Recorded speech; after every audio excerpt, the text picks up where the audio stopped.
بہت ہوتا ہے, بہت سے کوشچنز ہوتے ہیں, اور میں بڑا خوش نصیب ہوں کہ حیدرآباد میں اتنے اچھے اچھے ذہن تھے, یعنی اسٹارٹنگ فرام 2001 to 2021 ایسے ایسے ذہن مجھے ملے جنہوں نے کچھ ایسے سوالات کیے کہ ان سوالات کی وجہ سے ان سوالوں کا جواب ڈھونڈنے کا مجھے شوق ہوا, اور جب میں ان سوالوں کا جواب ڈھونڈنے کے لیے گیا تو بہت سی نئی ایونیوز کھلی میرے لیے, اور وہ کھلنا اصل میں بڑی امپورٹنٹ میرے لیے بہت اچھا اس لیے ثابت ہوئی کیونکہ میرا جو انیشیل بیک گراؤنڈ تھا وہ بڑا مختلف تھا. وہ 4-5 سال کی عمر میں ہم قرآن حفظ کرنے کے لیے بیٹھ گئے, تو حفظ کرنے بیٹھے تو 3 سال میں قرآن حفظ کر دیا. اب 8 سال کی عمر میں ابھی صرف قرآن ہی پڑھنا آتا تھا, باقی اور کچھ سوائے بولنے ہی کچھ نہیں آتا تھا, لکھنا پڑھنا بھی صحیح نہیں آتا تھا. پھر ہم فوراً عالم دین کی پڑھائی میں بیٹھ گئے, عالم بننے بیٹھ گئے. مدرسے کی پڑھائی شہادت العالمیہ وہ ہم کرنے بیٹھ گئے. تو جب میں عالم بن کے نکلا تو بہت ساری چیزیں دین کے متعلق تو سمجھ میں آ رہی تھی, مگر دنیا جس جگہ چل رہی تھی وہ سمجھ میں آ نہیں رہی تھی. لیکن پڑھانے کے لیے جب میں گیا اور وہاں کوشچنس میرے سامنے آئے تو بہت ساری چیزیں اور بہت سارے نئے ایونیوز کھلے. ان ایونیوز میں تقریباً 2003 سے جب میں نے لکھنا شروع کیا تو 2003 سے لے کے 17 تک میں نے لکھا ہے. اس بیچ میں بہت کچھ 2008 میں میں نے فیصلہ یہ کیا, 8 میں میں نے یہ فیصلہ کیا کہ یار لکھنا پڑھنا یہ ساری چیزیں ہوتی رہیں گی, ذرا پریکٹیکل دنیا کو دیکھو کہ وہ کیا ہے. تو پڑھائی کو چھوڑ کے میں پریکٹیکل دنیا کے لیے آیا کہ پریکٹیکل دنیا میں بھی دیکھیں, لکھنا پڑھنا تو ہوتا رہتا ہے, ذرا پریکٹیکل دنیا میں دیکھیں کیا ہو رہا ہے. وہاں کچھ چیزیں ایسے دیکھنے کو ملی کہ within 2 years مطلب 2008 میں نے وکالت میں قدم رکھا کہ میں وکالت کروں گا. وکالت میں 2 سال کے اندر بس مجھے خیال آیا کہ نہیں, کچھ اگر اور کام کرنا ہے تو اس کے لیے آپ سیاست کو دیکھیں. تو initially I started bar politics, جب خانہ کے الیکشن چھوٹے موٹے جو انڈیا کے الیکشنز ہوتے ہیں وہ, then I joined Pakistan Tehreek Insaf 2011 سے لے کے پھر 2013 میں ایم این اے کا الیکشن, پھر دوسرے الیکشن. اس بیچ میں نے ایک چیز جو کنٹینیو کری وہ تھی ٹیچنگ, پڑھائی میں ضرور کرتا رہا. 2018 میں جب الیکشن ہو گیا تو 1 سال کے بعد پھر 19 کے اندر جا کے میں نے ایک بنیاد رکھی اپنی ایک آرگنائزیشن کی. 2019 کے اندر میں نے ایک آرگنائزیشن کی بنیاد رکھی, اس کا نام ہے Islamic council for international human rights, ICIH کے نام سے. اور اس کا جو مختصر فلسفہ ہے وہ سب سے امپورٹنٹ ہے. اگر کوئی مجھے موقع ملا ہے بات کرنے کا تو میں چاہوں گا کہ وہ تھوڑا سا آپ کو بتاؤں کیونکہ وہ ضروری ہے, کام کا ہے. اس جو بنیادی چیز تھی اسلامک کاؤنسل ICIH بنانے کا, 2019 میں جو اس کو بنانے کی ضرورت پیش آئی, وہ اس پورے ایکسپیرینس سے جو چیز میں نے سیکھی, جو چیز مجھے سمجھ میں آئی وہ یہ نظر آئی کہ ہمیں اللہ تعالیٰ نے جس مقصد کے لیے بیسکلی بنایا ہے,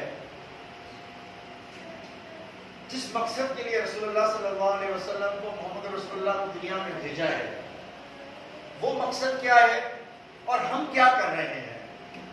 اصل بنیادی چیز یہ ہے, ہر ایک چیز کی اپنی ایک سائنس ہوتی ہے. اب یہ انیبلرز ہے تو اس کا ایک مشن ہوگا, اس کا ایک مقصد ہوگا کوئی, اور اس کا کوئی بنا مقصد کی کوئی چیز نہیں چل رہی, اس کا اپنا ایک فلسفہ ہوگا. ہر چیز کا اپنا ایک فلسفہ ہے. انسان کو پیدا کرنے کا کیا فلسفہ ہے, اس دنیا کو بنانے کا کیا مقصد ہے, ہم پیدا کر کے یہاں چھوڑ دینے کا کیا مقصد ہے. سنتے ہم ضرور ہے, جمعے کے خطبے میں بھی ہر جگہ پہ یہ سنتے ضرور ہیں کہ کچھ دنوں کے لیے ہم آئیں, دنیا جو ہے وہ آپ کا وہ ہے, ایسے رہو دنیا میں جیسے ایک درخت کے نیچے رہ رہے ہو, پھر اپنا آگے اٹھ کے چلے جاؤ. ہمارا فلسفہ کیا ہے اور ہم اپنی زندگی کو کس فلسفے کے اوپر گزار رہے ہیں, یہ سب سے امپورٹنٹ چیز تھی دیکھنے کی. اور جب سارے فلسفے کو غور سے سمجھنے کے لیے آیا بات, تو پھر جا کے مجھے سورہ فاتحہ سمجھ میں آئی, تب جا کے سورہ فاتحہ سمجھ میں آئی. اور سورہ فاتحہ کے اندر غور کریں آپ تو اس کا ترجمہ کچھ ایسا ہے نا, بسم اللہ الرحمن الرحیم الحمدللہ رب العالمین, ہم تمام تعریفیں اللہ کے لیے جو رب العالمین ہے. سب سے پہلے کانسیپٹ آف عالم کا آتا ہے, ایک کانسیپٹ, سب سے پہلے ایک کانسیپٹ آپ کے پاس عالم کا آ جاتا ہے کہ کہ ہم کسی ایک بہت بڑی یونیورس کا ایک حصہ ہیں. شروع کی آیت سے الرحمن بھی آپ ہیں، رحیم بھی آپ ہیں، یہ بھی ہم مان لیتے ہیں. پھر ہم اس کے بعد کہتے ہیں مالک یوم الدین، کہ روز جزا کے آپ مالک ہیں. یعنی آخرت کا جو دن ہوگا جب کسی کی نہیں چل رہی ہوگی ادھر آپ کی چل رہی ہوگی، ہے نا. اس ترجمہ اس میں ہے مالک یوم الدین، کہ آپ آخری دن کے مالک ہیں. پھر اس کے بعد یعنی ہم ایک ایکسیپٹ کر رہے ہیں اور 5 وقت نماز میں بھی یہ پڑھ رہے ہیں. پھر ہم کہتے ہیں ایاک نعبد، ہم آپ کی عبادت کرتے ہیں، وایاک نستعین، ہم آپ سے مدد بھی مانگ رہے ہیں. اس کا مطلب ہے کہ ہم نے اپنے آپ کو والنٹیرلی کہہ دیا ہم آپ سے مدد بھی مانگ رہے ہیں. ہم نے یہ کہہ بھی دیا کہ ہم آپ کی عبادت بھی کر رہے ہیں. 2 چیزیں بھی ہو گئی، عبادت بھی ہو گئی، مدد بھی ہو گئی. پھر ہم کہتے ہیں اہدنا الصراط المستقیم، اب ہم اللہ سے کہہ رہے ہیں ہمیں سیدھے راستے پہ چلائیے گا. جب مدد لے لی، قیامت کی آپ کے ذہن میں آ گیا، قیامت بھی ذہن میں آ گئی، مدد بھی لے لی، عبادت بھی کر لی، اب آپ کیوں سیدھا راستہ مانگ رہے ہیں؟ یہ بات جو ہے مجھے بھی سمجھ میں آئی، میں بتا رہا ہوں کہ اب آپ کیوں مانگ رہے ہیں، اب آپ مدد کیوں مانگ رہے ہیں؟ مدد آپ نے مانگ لی ہے، آپ نے ان کو بڑا بھی تصور کر لیا. جب آپ کہہ رہے ہیں جب آپ کہہ رہے ہیں ایاک نعبد، جب آپ کہہ رہے ہیں ایاک نستعین، اس کا مطلب آپ نے ان کو بڑا مانا نا، تبھی تو مدد مانگ رہے ہیں. عبادت بھی آپ اس لیے کریں کیونکہ آپ نے مان لیا کہ انہی کی عبادت سے کام چلے گا. پھر اس کے بعد اب ہم مانگ رہے ہیں کہ ہمیں ہدایت دے. ہمیں کیا دے؟ ہدایت دے. ہدایت دی تھی تبھی یہ شاید 2 چیزیں پہلے آ گئی ہیں، مگر پھر بھی ہم ہدایت مانگ رہے ہیں، اور یہ آپ بعد میں مانگ رہے ہیں، اگلی آیت میں مانگ رہے ہیں. پھر اس میں اہدنا الصراط المستقیم کے بعد کیا ہے؟ صراط الذین انعمت علیہم. اب غور طرف چیز یہ ہے کہ اب اللہ تعالیٰ سے ہم کہہ رہے ہیں اللہ ہمیں وہ والا سیدھا راستہ دکھانا جن کے اوپر آپ نے انعمت علیہم، جس پہ آپ نے انعام کیا ہے. اس کا جواب ہمارے کو آگے جا کے ملتا ہے ایک سورۃ کے اندر کہ کن کے اوپر انعام کیا ہے. ان شارٹ انعام کے لیے اللہ تعالیٰ نے کہا ہے کہ اللہ تعالیٰ میں نے انعام کیا ہے ایک صدیقین پہ، انبیاء پہ، صالحین پہ، شہداء کے اوپر اور اولیاء اللہ کے اوپر میں نے انعام کیا ہے. تو بتا دیا اللہ تعالیٰ نے کہ انعام کن کے اوپر میں نے کیا ہوا ہے، وہ جا کے 7ویں بارے میں اللہ تعالیٰ نے بتا دیا. پھر آپ آگے کہتے ہیں غیر المغضوب علیہم، ہمیں ان کے راستے پہ نہیں لے کے جانا جن کے اوپر جن کو آپ نے ملعون قرار دیا، جن کے اوپر آپ نے مغضوب، جن پہ آپ نے غصہ کیا، جن کو آپ نے راندہ درگاہ کیا، جن کو آپ نے برباد کیا. غیر المغضوب علیہم، لفظ غیر المغضوب علیہم کہ اللہ ان کے راستے پہ نہیں جن کے اوپر جن کو آپ نے گمراہ کیا. مغضوب جن کو آپ نے گمراہ کر دیا، سیدھا ورڈ گمراہ کر دیا. اگر آپ مفسرین سے پوچھیں، کسی سے پوچھیں کہ یہ کون لوگ ہیں جن کا ذکر ہو رہا ہے، مغضوب کا مطلب کیا ہے، جواب آئے گا کہ یہ مغضوب کا لفظ اللہ تعالیٰ جو ہے یہ یہودیوں کے لیے لے رہا ہے، یہ بنی اسرائیل کے لیے ہے کہ ان کو آپ نے مغضوب کر دیا ہے. اور سورہ بقرہ اب رسول اللہ صلی اللہ علیہ وسلم بنی اسحاق سے نکال کے بنی اسماعیل کو دی گئی ہے، بنی اسحاق سے نکال کے بنی اسماعیل کو دی گئی ہے. سورہ بقرہ کو پڑھیں گے تو کلیئر ہے یہ چیز کہ مغضوب ہو تم لوگوں کو چانسز دیے گئے، تم پر اتنی محنت کی گئی، تم پہ اتنے انبیاء دیے گئے، لیکن تم لوگوں نے ہماری بات نہیں مانی، اب تم مغضوب ہو. اس کے بعد آگے آپ نے تو پہلے آپ دعا کرو کہ ہمیں مغضوب نہیں دیجیے گا، یعنی ان لوگوں میں نہ رکھیے گا جو بالکل ہی گمراہ ہو گئے. پھر اس کے بعد اگلا آپ سے ضالین، کہ پھر ہمارے کو ان میں بھی نہیں رکھیے گا جن کو آپ نے گمراہ کر، جن کو آپ نے آسان ورڈ میں کہوں تو جن کو آپ نے کنفیوزڈ کر دیا ہے. اگلا لفظ ہے جن کو آپ نے کنفیوز کر دیا ہے. بلکہ ضالین گمراہ ہو گئے، جو ضالین ہو گئے، ان کو راستہ نہیں مل رہا ہے، اندھیرے میں بھٹک گئے، ان کو کچھ پتہ نہیں، کنفیوزڈ ہے. جانتے ہیں یہ کنفیوز کس لیے کہا گیا ہے؟ یہ کنفیوز کہا گیا ہے موجودہ دور کے عیسائیوں کو. یہ باتیں اگر سمجھ میں آئے تو کسی آپ اپنے اسکالر سے پوچھ لیجیے گا. اگر میری داڑھی چھوٹی لگے اور میری بات سمجھ آئے تو کسی بڑے سے پوچھیے گا کہ ایک کو گمراہ کر دیا اور دوسرے کو جو ہے نا وہ کنفیوزڈ کر دیا. 2 لوگوں کے ساتھ 2 سین کیے گئے. ہم یہ دعا اللہ تعالیٰ سے کریں کہ ہمیں دونوں میں نہ لے کے جائیں. اور آج بدقسمتی ہماری سب سے بڑی ہے، کوئی ایک ایسا شخص ہو کہ جو آدمی سب سے زیادہ کنفیوزڈ ہو، نفسیاتی مریض ہو، کنفیوزڈ ہو، جس کو کچھ پتہ نہ ہو کہ میرا مقصد کیا ہے زندگی میں آنے کا، پیدا ہونے کا، اٹھنے کا، بیٹھنے کا. ایسا آدمی اگر آپ کے گھر کا سربراہ بن جائے تو کیا ہوگا؟ کیا ہوگا؟ گھر کا بیڑا غرق ہو جائے گا. ملک کا سربراہ بن جائے تو کیا ہوگا؟ ملک کا بیڑا غرق ہو جائے گا. اور اس وقت بدقسمتی دیکھیں، ہم کلمہ گو اسلام اللہ رسول کا نام لینے والے لوگ، اور ہماری بدقسمتی اس وقت دیکھیں کہ اس وقت وہ لوگ جو گمراہ ہیں، جو کنفیوزڈ ہیں، جن کو اپنے اللہ کے بارے میں، اللہ کے بچوں کے بارے میں، اللہ کی بیوی کے بارے میں، انہی کے بارے کے اندر کنفیوز ہیں، جن کے پاس اپنی ذاتی کتاب نہیں ہے، جن کو یہ نہیں پتا کہ بائبل کس کو کہتے ہیں، جن کو آج تک یہ نہیں معلوم کہ تورات کون ہے، زبور ہے۔ آج پوری دنیا کو وہ کنٹرول کر رہے ہیں، آج پوری دنیا کو کنٹرول کر رہے ہیں، اور پوری دنیا کی آج حالت یہ ہے کہ دنیا میں سب کچھ ہونے کے باوجود کسی کے پاس کچھ نہیں ہے۔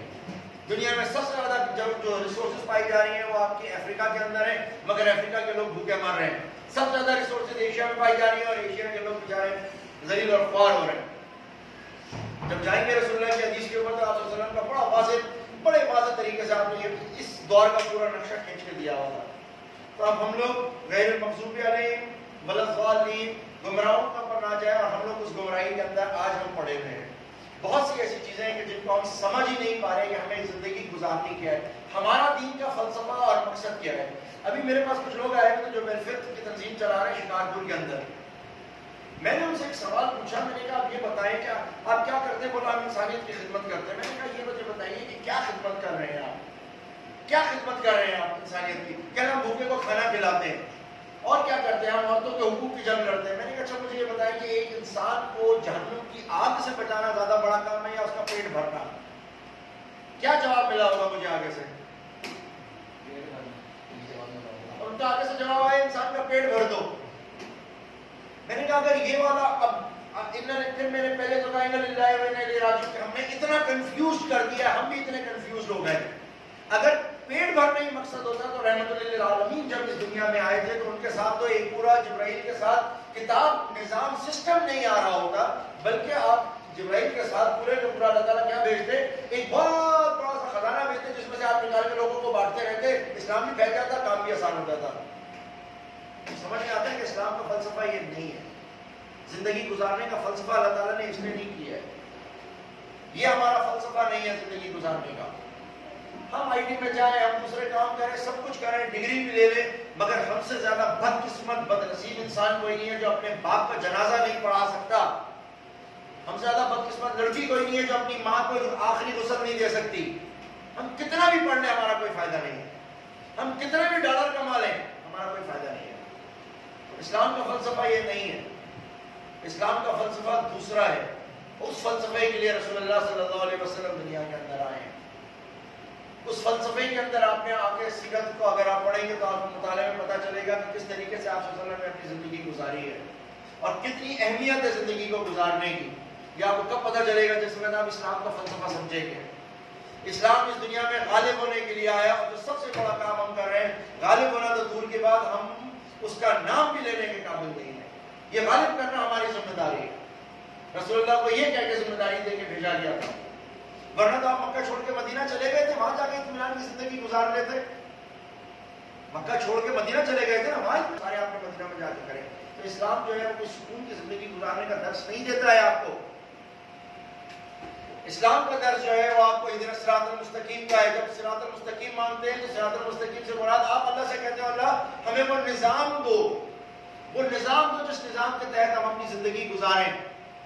جب ہم نظام کی بات کرتے ہیں تو نظام کے اندر تعلیمی نظام ہے، معاشی نظام ہے، معاشرتی نظام ہے، اخلاقی نظام ہے، بین الاقوامی نظام ہے، آپ کے گھریلو نظام، باہر کے نظام، یہ ساری چیزیں جو آپ کو اسلام تبلیغ دیتا ہے کہ اس کے اوپر عمل کرو۔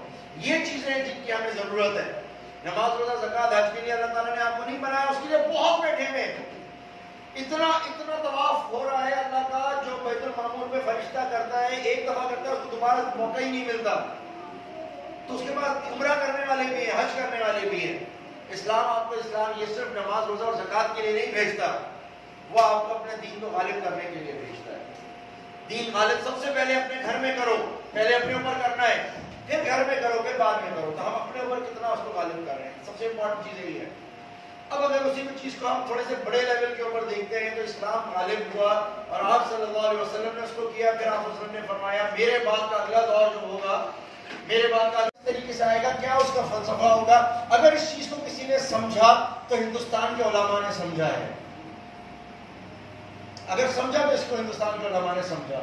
محمد بن قاسم ادھر آئے، اسلام غالب کرنے کے لیے نہیں آئے تھے، مگر اسلامی حکومت کے غلبے کے لیے آئے تھے، اسلام کے لیے نہیں آئے، اسلامی حکومت کے غلبے کے لیے آئے۔ اس میں ڈفرنس ہے اسلامی حکومت چلنے میں اور اسلامی نظام ہونے میں، دونوں میں فرق ہے۔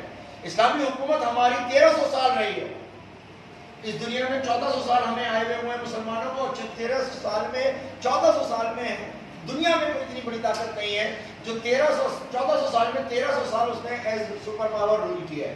مسلم نے کیا ہے, یعنی آپ کے آباء و اجداد نے کیا ہے. ہم واحد وہ لوگ ہیں جنہوں نے اتنے 100 سال دنیا میں حکومت کی ہے, 1300 سال. مگر اسلامی حکومت اسلامی نظام نہیں تھا. ٹھیک ہے, مغلوں کی حکومت تھی, اسلامی حکومت ضرور تھی, مگر سسٹم وہ چل رہا تھا, دینی نظام ہمارا چل رہا تھا. محمد بن قاسم کے آنے کے بعد بہت سارے چیزیں چلتی گئیں. علماء جو ہمارے اسکالرس وہ لوگ تھے وہ یہاں آتے رہے, مگر پھر پہلی حکومت ہماری یہاں پر قائم ہوتی ہے 1212 میں ہندوستان میں. اس کے لیے بھی میں آپ کو بتاؤں کہ ایک بشارت ہے. رسول اللہ علیہ وسلم نے ایک دفعہ یہ کہا کہ اگلی دفعہ کا جو انقلاب آئے گا وہ ہندوستان سے نہیں آئے, وہ عرب سے نہیں آئے گا, بلکہ اس دفعہ اشارہ کر کے انہوں نے یہاں کہا تھا کہ اس طرف سے آئے گا. اور وہ اشارہ جو آتا ہے اس کے اندر افغانستان, پاکستان, ہندوستان تینوں آ رہے ہیں. اس کا مطلب ہے کہ وہ اگلا جو اسلامی نشائے ثانیہ ہونی ہے, جو ہونی ہے, رسول اللہ نے فرمایا ہے. ہر حال میں یہ رسول اللہ نے فرمایا ہے. جب محمد رسول اللہ نے فرمایا ہے تو وہ آئے گی, تو اشارہ کیا تھا اس طرف سے آئے گی. اب اس طرف سے آنے کے اندر ہمارے پاس 3-4 ممالک ہیں. ان ممالک میں ہم پاکستانی بھی ایک ہے. اس ممالک کے اندر, ہندوستان کے اندر جتنے بھی آئے تھے نا بڑے بڑے ہمارے, وہ سب اس مقصد کے لیے آتے تھے کہ ہم نشائے ثانیہ کی کوشش کریں گے, مگر بدقسمتی سے وہ نہیں کر سکے. لیکن اگر آپ اٹھا کے دیکھیں گے وہ تاریخ کو, اگر آپ صحیح معنوں میں ہندوستان میں دیکھیں گے کہ جب مغل اپنی بدماشی کے دور میں اتر آئے تھے, اپنی دین سے دور ہو گئے تھے, تو اسی دور میں شاہ ولی اللہ آپ کو نظر آئیں گے. 1700 کی صدی میں شاہ ولی اللہ نظر آئیں گے. شاہ ولی اللہ کا آپ کو بہت بڑا کارنامہ معلوم ہے کہ انہوں نے قرآن مجید کا پہلی دفعہ فارسی میں ترجمہ کیا. شاہ رفیع الدین کا یہ بھی پتہ ہے کہ انہوں نے بہت بڑا کارنامہ کیا کہ اس ترجمے کو اردو میں کر دیا تاکہ لوگ قرآن کے قریب آ سکیں. مگر شاہ رفیع الدین کی دوسری بات یہ نہیں معلوم کہ شاہ رفیع الدین واز دا فرسٹ مین جنہوں نے سارے علماء کو متحد کیا, اور انہوں نے کہا کہ ہمیں اس اسلامی نظام کو اثر نافذ کرنے کے لیے جہاد کرنا چاہیے. انہوں نے سب سے پہلے جہاد یعنی کوشش سٹارٹ کر دی اسی علاقے میں سب سے پہلے وہ لانے کے لیے. اور اس دور سے لے کے آپ کے محمود الحسن صاحب تک, یعنی 1920 تک اگر فریڈم کی کسی نے کوشش کی ہے یا اسلامی نظام لانے کی کسی نے کوشش کی ہے تو وہ علماء نے کی ہے, یہ علماء نے کی ہے. اور تاریخ سے اس کو بالکل غائب کیا ہوا ہے. تاریخ میں سب کا کردار ملتا ہے. یہ سارے چھوٹے چھوٹے جو اتنے بونے تھے نا, آج ان کو اتنا بڑا بڑا شخصیتیں بنا کے یہاں دکھایا جاتا ہے. 1920 تک اگر سب سے زیادہ کسی نے کام کیا تو علماء نے کیا ہے. جب انگریز نے, جب وہ جس کا میوٹنی کا نام دیتے ہیں, اس کے اندر سب سے زیادہ جو لوگ مرے وہ کون مرے؟ علماء مرے. ایک دن میں ہر روزانہ کی بنیاد پہ 25,000 آدمیوں کو پھانسی دی جاتی تھی. وہ کوئی ہندو اور کوئی مسلمان وہ نہیں تھے, بلکہ سارے کے سارے علماء تھے جو لڑ رہے تھے. پھر انہوں نے بعد میں مدارس قائم کیے تاکہ یہ منظم ہو سکے, اور علماء تھے جو اس چیز کو سنبھال کے رکھے ہوئے تھے. 1920 تک انہوں نے یہ کام کیا ہے. اور اس 1920 تک کے دوران گاندھی جیسا آدمی بھی ان لوگوں کے پیچھے چلتا تھا, کیونکہ ان کو پتا تھا یہی فورس ہے جو جتوائے گی. علماء جن کو علماء حق بھی کہتے ہیں. اور 1920 کے بعد پھر ہم دیکھتے ہیں کہ پھر الگ قسم کے لوگ آ جاتے ہیں. 1920 کے اندر جب اسی دور کے اندر سب سے پہلے جو ایک کام ہوا, جب سب سے امپورٹنٹ کام ہے, لارڈ مکیلے نام کا ایک آدمی کو بھیجتا ہے انگریز اپنے پاس, کوئین جو ہے اس کو بھیجتی ہے ادھر. I'm sure آپ لوگوں نے سنا ہوگا لارڈ مکیلے کو. 1832 کے اندر اس کو یہاں بھیجا جاتا ہے. 1832 سے پہلے ایک اور ایک بہت اہم چیز ہے کہ 1782 کے اندر جو ہے وہ تقریباً امریکن ریولیوشن ختم ہو چکا تھا. امریکن ریولیوشن ختم ہو گیا, دوسری طرف فرینچ ریولیوشن ختم ہو گیا. برطانیہ کے لوگ جو اپنی حکومت امریکہ میں اور دوسرے ملکوں میں چلا رہے تھے, ان کا نظام ان کے بعد فالتو ہو گیا تھا. ان کو ان کے لوگوں نے جوتے مار کے نکال دیا تھا. اس کرپٹ سسٹم کو لے کے, ایک کرپٹ وائرس کو لے کے, کرپٹ سسٹم, ایسا کرپٹ سسٹم تھا کہ جو امریکنوں نے برداشت نہیں کیا, اس کرپٹ سسٹم کو وہ لے کے ادھر آ گئے ہندوستان میں, اور ہندوستان کے اندر لوگوں کو پہنا دیا. پہنایا کیسے؟ سب سے پہلے انہوں نے پہنایا لارڈ مکیلے کو بھیجا, اور لارڈ مکیلے کو بھیجا, مجھے پتا نہیں کتنا ٹائم ہے کوشش کرتا ہوں ختم کرنے کی. لارڈ مکیلے کو انہوں نے بھیجا. لارڈ مکیلے صاحب کو جو بھیجا, لارڈ مکیلے صاحب نے 5 سال تک ہندوستان کے اندر وہ گھومے. ہندوستان میں لارڈ مکیلے کتنے سے گھوما؟ 5 سال گھوما. 5 سال امریکہ میں وہ واپس انگلینڈ گیا اور جا کے اپنی برٹش اسمبلی میں جا کے خطاب کرتا ہے، اور خطاب کرتے ہوئے کہتا ہے کہ آپ کسی بھی صورت میں ان ہندوستانیوں کو غلام نہیں بنا سکتے۔ کیوں نہیں بنا سکتے؟ اس نے کہا اس لیے نہیں بنا سکتے کیونکہ یہاں مذہبی رواداری ہے۔ کیوں نہیں بنا سکتے؟ بولا یہاں گندگی کا ڈھیر ہی نہیں ہے، یہاں گندگی ہے ہی نہیں۔ کیوں نہیں بنا سکتے؟ اس نے کہا غربت ہی نہیں ہے۔ مجھے نہیں پتا آپ لوگوں نے کون سی پاکستان اسٹڈیز پڑھی ہے جس میں آپ کو پاکستان گندا دکھایا ہے، ہندوستان کے اندر ظلم زیادتی دکھائی ہے، یا یہ والی باتیں دکھائی ہیں۔ 1837 کے اندر لارڈ میکل انگلینڈ میں کھڑے ہو کے یہ کہتا ہے کہ ہندوستان کی ایک بھی گلی خراب نہیں ہے، ایک بھی محلہ خراب نہیں ہے، کہیں ہندو مسلم فساد نہیں ہے، کہیں بھی کسی کی بھی ایکوالٹی میں فرق نہیں ہے، یعنی مرد عورت بھی برابر ہے، عورت اپنا کام کر رہی ہے، مرد اپنا کام کر رہے ہیں، کوئی جھگڑا نہیں ہے، اس جیسے اچھے لوگ ہی دنیا میں نہیں ہیں، تو اچھے لوگوں کے اوپر آپ حکومت نہیں کر سکتے۔ تو پارلیمنٹ میں بڑا ہنگامہ مچ گیا کہ یار تم نے 5 سال ضائع کر یہ کیا بتا رہے ہو؟ اس پر اس نے کہا کہ ٹھیک ہے ایک ہی طریقہ ہے ان کو غلام بنانے کا، اور وہ ایک طریقہ صرف یہ ہے کہ آپ ان کا ایجوکیشن سسٹم ان سے چھین لو۔ اور ایجوکیشن سسٹم کیا ہے؟ بولا ہندو عیسائی سکھ مسلمان سب اپنے بنیادی کتاب کو پڑھتے ہیں۔ بنیادی کتاب کون سی؟ ہم قرآن مجید کو پڑھ رہے ہیں، حدیث کو پڑھ رہے ہیں، وہ اپنی تورات انجیل اور زبور کو پڑھتے ہیں۔ بولا ان سے ان کی یہ کتابیں چھین لو، سکھوں سے ان کا کتاب چھین لو، سکھوں سے ان کی کتاب چھین لو، مسلمانوں سے ان کی چھین لو، اس کے بعد ہم ان کو ایک ایسے غلام بنائیں گے کہ یہ ایک وقت کے اوپر فزیکلی تو ہم سے آزاد ہو ہی جائیں گے مگر مینٹلی ہمارے غلام رہیں گے۔ یہ بات اس نے 1837 میں کہی تھی، اور پھر یہاں ہمارا ایجوکیشن سسٹم ہندوستان میں چینج کر دیا گیا، اور یہاں وہ چینج ہونا شروع ہوا 1857 کے بعد۔ 1857 کے بعد ہماری حالت جو ہے وہ دیکھنے جیسی ہو گئی۔ پھر ایک آپ کی کانگریس نام کی جماعت بن گئی، ایک آپ کی مسلم لیگ بن گئی، ایک دھڑا بن گیا، ایک مسلمان ہو گئے، ایک یہ ہو گیا۔ جس جگہ کے اوپر ہارمونی سے رہتے تھے وہیں 2 الگ الگ لوگ بن گئے۔ قائد اعظم دونوں پارٹیوں کے ایک ہی وقت میں ممبر، جناح صاحب کانگریس کے بھی ممبر ہیں اور AIML کے بھی ممبر ہیں، ایک آدمی 2 پارٹیوں کا ایک ساتھ ممبر ہے۔ چلے جا رہے ہیں 1928 کے اندر، جب 1928 کے اندر اس نے کہا نہرو نے جو 28 نقطے، آپ نے 1928 کی رپورٹ پڑھی ہوگی نہرو کی، جب نہرو کی رپورٹ آئی تو اس کے بعد یہ بات واضح ہو گئی کہ کچھ بھی ہو جائے اب ہندو اور مسلمان کے اندر اتنی تفریق آ گئی ہے کہ یہ دونوں ایک پیج پہ نہیں رہ سکتے۔ جیسے ان کو یہ تفریق نظر آئی انہوں نے فوراً قائد اعظم کے پھر 14 نکات آ گئے، اور پھر 1930 کے اندر آپ دیکھتے ہیں کہ 1930 کے اندر علامہ اقبال کے منہ سے نکلا کہ ہم ان کے ساتھ نہیں رہ سکتے، ہمیں ایک سیپریٹ ہوم لینڈ چاہیے۔ اگین اس کے بعد پھر خاموشی نظر آتی ہے تاریخ میں، پہلی کانفرنس، دوسری کانفرنس، تیسری کانفرنس، 1935 میں الیکشن ہوتے ہیں۔ 1935 کے الیکشنز کے بعد جو حکومت بنتی ہے وہ کانگریس کی بنتی ہے۔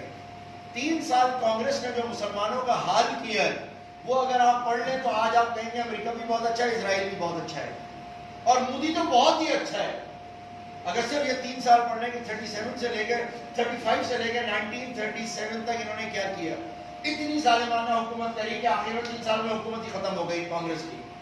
اور پھر قائد اعظم کو اب ریلائز ہوا، جناح صاحب کو ریلائز ہوا کہ میاں کچھ بھی کر لو، جو بات ہمارے اسکالرس کو 200 سال سے پتہ تھی ہمارے علماء کو، اب جا کے جناح صاحب کو سمجھ میں آئی کہ بابا کچھ بھی کر لو یہ اب آپ کے ساتھ سیدھے نہیں چلیں گے۔ تب جا کے 1940 آتا ہے، اور 1940 کے اندر جو فلسفہ آتا ہے پھر اٹھا کے دیکھو گے تو پورا کا پورا غور سے دیکھو تو اسلامی بنیاد کے اوپر ہے، اور پھر 47 آتا ہے، اور پھر 47 کے بعد قائد اعظم کے اوپر آ جاؤ، اور قائد اعظم سے اگر آپ بات سنیں گے کہ قائد اعظم سے جب پوچھا گیا کہ آپ کون سا ملک بنانا چاہتے ہیں، میں نے ابھی تھوڑی دیر پہلے آپ کو فلسفہ اسلام بتایا، غالب ہونے کا، ساری چیزیں میں نے بتائی تھوڑی سی جو پرانی۔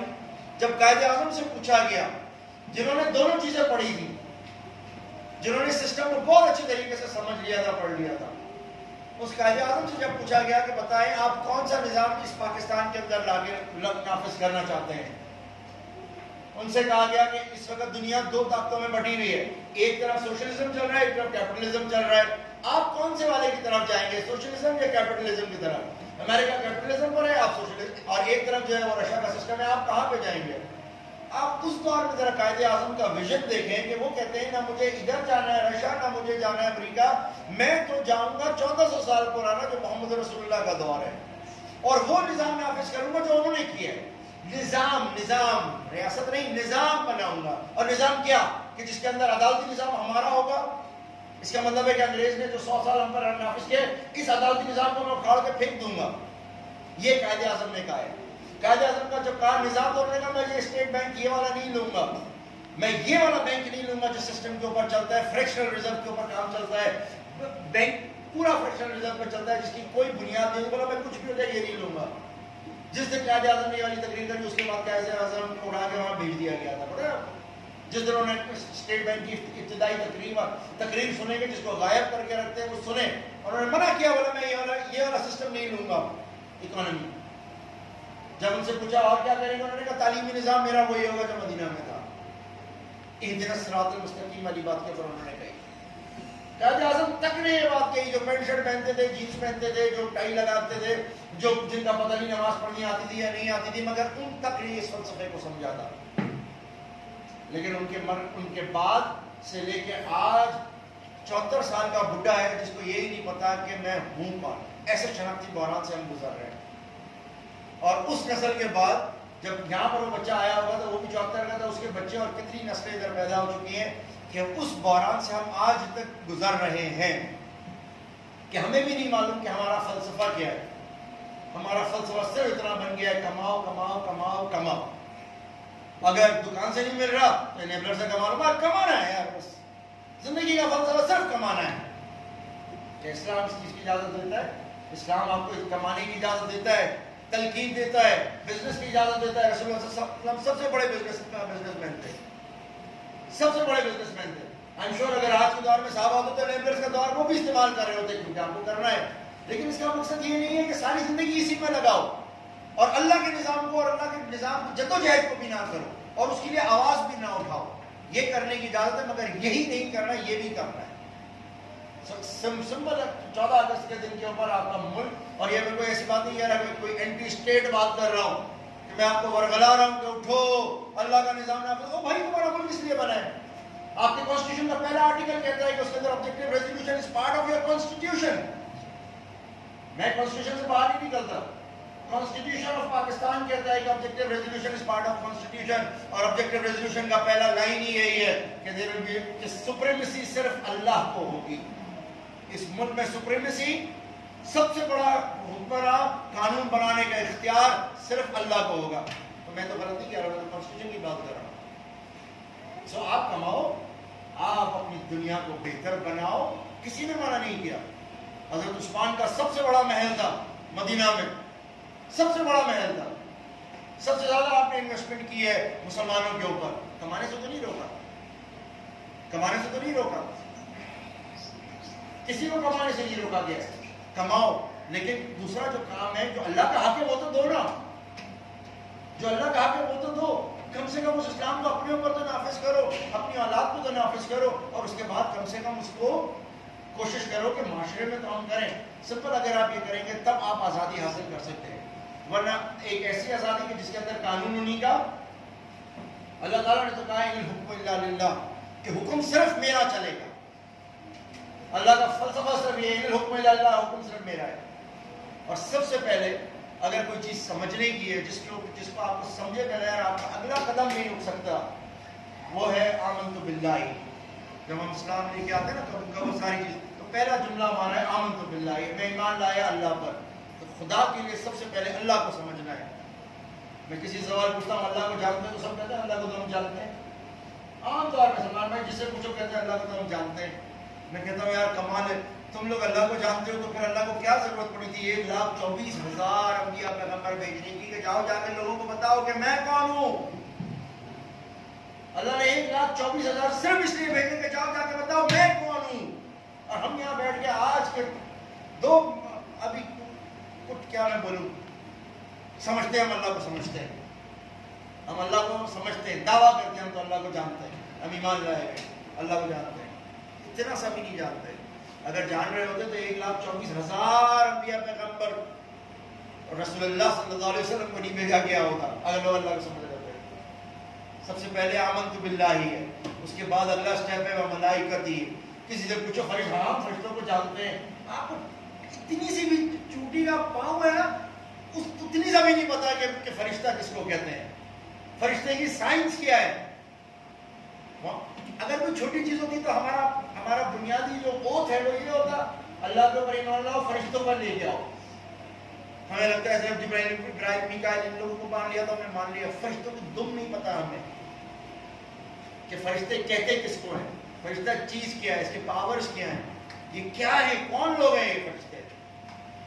پھر اس کے بعد ہے آمنت باللہ و ملائکتہ و رسولہ، اس کے رسولوں پر ایمان. کون سے رسول، کون سے رسول؟ حضرت نوح اور حضرت ادریس تک تو ابھی تک ہمارے لوگوں نے کبھی بات ہی نہیں کیا کہ حضرت ادریس کون ہے. حضرت ادریس کی کہانی کسی کو نہیں معلوم ہے. حضرت نوح نے 950 سال کس سے لڑائی لڑی ہمیں آج تک یہی نہیں معلوم کون ہے حضرت نوح. پھر حضرت ابراہیم کا فلسفہ کون سا والا ہے. پھر بعد میں پھر کتبی ہی، پھر اللہ کی کتابوں پہ ایمان. ہاں ہم تو مانتے ہیں تورات انجیل زبور. کہاں ہے تورات، کہاں ہے انجیل، کہاں ہے زبور؟ پتہ ہے کسی کو کہاں ہے وہ؟ بائبل کس کو کہتے ہیں اور ان کتابوں یہ کتابیں کیا ہے، بائبل کیا ہے، یہ کیا ہے، کسی کو پتہ ہی نہیں ہے. اور یہ آپ کے ایمان کا حصہ ہے. اگر آپ کو لگتا ہے کہ آپ نے صرف لا الہ الا اللہ محمد رسول اللہ کر کے جنت لے لی ہے تو آپ کو غلط فہمی ہے. وہ کتبی ہی، کتابوں پہ ایمان لانا آپ پہ فرض ہے. بائبل اللہ کی کتاب ہے ہی نہیں. بائبل اللہ کی کتاب ہی نہیں ہے تو کون سی کتاب ہے؟ اگر آپ کہیں ہمیں پتہ ہے کتاب اللہ کی، تو نہیں پتہ آپ کو کون سی اللہ کی کتاب کی ہم بات کر رہے ہیں. اور کیا مطلب ہے وہ کتب ہی سے، کون سی کتابیں؟ صرف قرآن مجید، تورات انجیل زبور اصل والا کون سا والا ہے؟ تالمود میں اور اولڈ ٹیسٹمنٹ نیو ٹیسٹمنٹ میں فرق کیا ہے؟ کوئی تو فرق ہوگا نا. کہ بک آف ایزائیا کے اس کو پڑھنا بھی نہیں ہے ہم نے، ہمارا کو کیا کرنا ہے اس کا. کتب ہی ہے، ہم تو صرف اسی میں لگے ہوئے نیچے. ٹھیک ہے. پھر قیامت کیا ہے، تقدیر کیا ہے، بہت ساری چیزیں جانیں. جب ان کو ہم سمجھتے ہیں تو پھر ہم کسی جگہ کے اوپر پہنچتے ہیں. تو بہرحال میں آپ کا آزادی کا دن خراب کرنا نہیں چاہتا ہوں. مزید اتنا کر کے کافی ہے. کمانا ہے دبا کے کماؤ، مگر بھائی جو اللہ کا حصہ ہے اس کو بھی دو. جو اللہ کے آپ کے اوپر احسانات ہیں اس کو بھی دو. کم سے کم ایک دن نکالو اور اللہ کو سمجھو. ایک چھوٹی سی آخری بات، یہ مجھے اللہ معاف کرے، میں نے اپنے اتنے سال ضائع کر دیے. میں نے ریلائز نہیں کیا اس چیز کو، اب میں نے ریلائز کر رہا ہوں. تو میں روز شام کو معافیاں مانگتا ہوں، روتا ہوں. سیرت پڑھتے رہے ہم، سیرت سمجھتے گئے ہم، یہ سمجھتے گئے رسول اللہ کی سیرت پڑھ لو یہ ہے. مگر ایک چھوٹی سی چیز میری زندگی میں میرے نہیں آ رہی تھی. And I recently I realise یار کتنی اہم چیز تھی جو میرے ذہن میں نہیں آئی. سیرت کی ایک اتنی امپورٹنٹ چیز میں نے مس کی تھی، اتنی امپورٹنٹ چیز میں نے مس کی ہوئی تھی کہ مجھے ایسا، ابھی اور بہت ساری ہو سکتے ہیں ہوں، مگر ایک چیز اتنی میں نے ریلائز کری کہ یار کیسے کبھی میرا ذہن اس پہ نہیں گیا. اور جانتے ہیں سیرت میں کون سا والا ایک حصہ میرے سے اوجھل ہوتا تھا. میں اپنی بات کر رہا ہوں کہ میرے ایک چیز میری نظر سے بالکل اوجھل تھی اور وہ تھا امہات المومنین کا چیپٹر. میں نے امہات المومنین کے چیپٹر کو ایسا سمجھ لیا تھا کہ یار اس کی کیا اہمیت ہے یار، چلو ہاں ہے، مانتا ہوں حضرت عائشہ بیوی اور خدیجہ نے بڑا اچھا کام کیا ہے، ان کی کیا بات ہے. میں نے کبھی ان کا تذکرہ نہیں کیا. لیکن جب ابھی کچھ عرصے پہلے جب میری ان سے واقفیت ہوئی ہے اور میں نے کہا ذرا ان کو تو دیکھوں، ایک مرد تو کوئی کام کر ہی نہیں سکتا جب تک اس کے پاس عورت نہ ہو. اور اللہ تعالیٰ نے اتنی عورتیں اگر دی ہیں تو کس لیے دی تھی میرے رسول کو؟ اولاد تو نہیں دلوائی. اولاد دلوائی ہوتی تو آج سب بھرے ہوئے ہوتا ہے. سید اولاد تو نہیں دلوائی تو کیوں نہیں دی عورتیں؟ اتنی ساری خواتین کیوں دی؟ حضرت عائشہ کیوں دی؟ کیوں چھوٹ تصویر بھیجی تمہیں اس سے شادی کرنا ہے؟ کہاں سے تو خدیجہ دے دی، کہاں سے ام سلمہ دے دی، کہاں سے ام حبیبہ دے دی؟ ان عورتوں کی تاریخ کیا ہے؟ جب میں نے اس کو پڑھنے کے لیے میں گھسا ہوں، یقین مانو مجھے تو اپنی ماں سے زیادہ ان سے محبت ہو گئی ہے. اور میں حیران ہوں اگر آپ پڑھنے کے بعد ان سے محبت نہ ہو جائے. اور یہ سیرت کا سب سے امپورٹنٹ پہلو ہے میری نظر سے. اوجھل تھا مطلب ہوگا مگر مجھے نہیں تھا اہمیت پہ معلوم مانتا ہوں. لیکن جب انڈرسٹینڈ کیا اور جب میں ان کی زندگیوں میں جھانک رہا ہوں کہ یار یہ کون سی والی خواتین تھی، بچے تو دیے نہیں اللہ نے، تو کیوں دیا تھا پھر ان کو؟ ایک ایسی سوال تھا نا نکل آیا. جب نکل آیا تو میں ڈھونڈو، جب ڈھونڈا ام حبیبہ، او مائی گاڈ یہ کیا چیز ہے بھائی؟ حضرت زینب کیا چیز ہے؟ حضرت عائشہ کیا تھی؟ حضرت خدیجہ کیا تھی؟